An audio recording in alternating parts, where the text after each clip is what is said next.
average U.S. tariff rate was 2.4%. Now we're going to an aggregate rate of some 20%. This is going to be massive, and a lot of people are saying companies still have not digested it.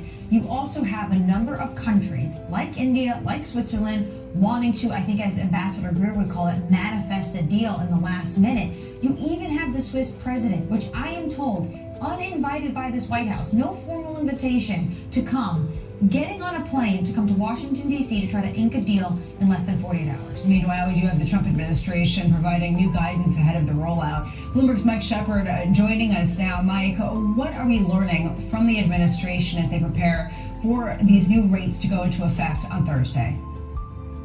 Yeah, the rates will begin to be enforced, Lisa, on Thursday after 12:01 a.m. That is, anything that is put on a boat or an airplane or in a truck heading into the U.S. would be subject to these higher tariff rates. Now, that still buys a little bit of time for those handful of nations like Switzerland, like India, and even like Brazil that would like to see the rates that they were handed by President Donald Trump last week to be dropped from where they are right now. The Swiss in particular are smarting over the 39% levy that the president imposed on Thursday. This is really the fruit of a falling out between him and his Swiss counterpart, Karin Keller-Sutter, who didn't quite grasp Donald Trump's misgivings over the trade deficit that the U.S. currently has with Switzerland. During an interview just now on the other network, the president pointed to that and pointed to his frustration with that conversation, and that really led to that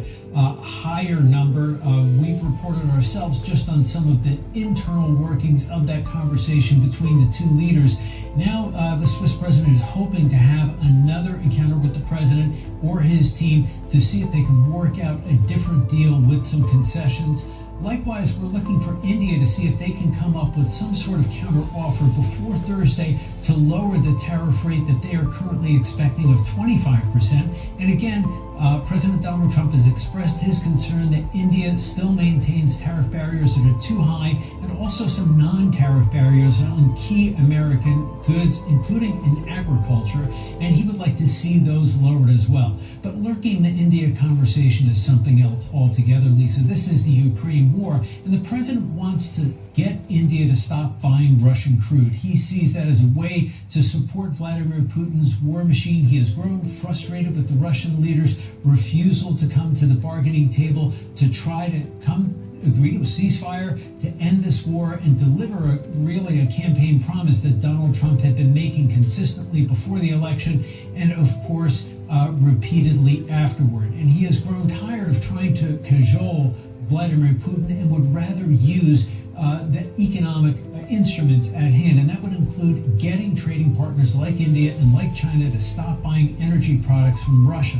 Likewise, we're also seeing some pressure on Brazil for different reasons altogether, and that is what has led to the high tariff rate there, and that is a 50% levy on Brazilian goods coming into the U.S., and this is over President Donald Trump's concern that his ally, Jair Bolsonaro, is facing unfair treatment over the charges he is facing for a role in an alleged coup plot against the current president, Luiz Inácio Lula da Silva. So we'll have to be watching that all. Lisa and Anne-Marie, it'll be a big day today and a big rest of the week.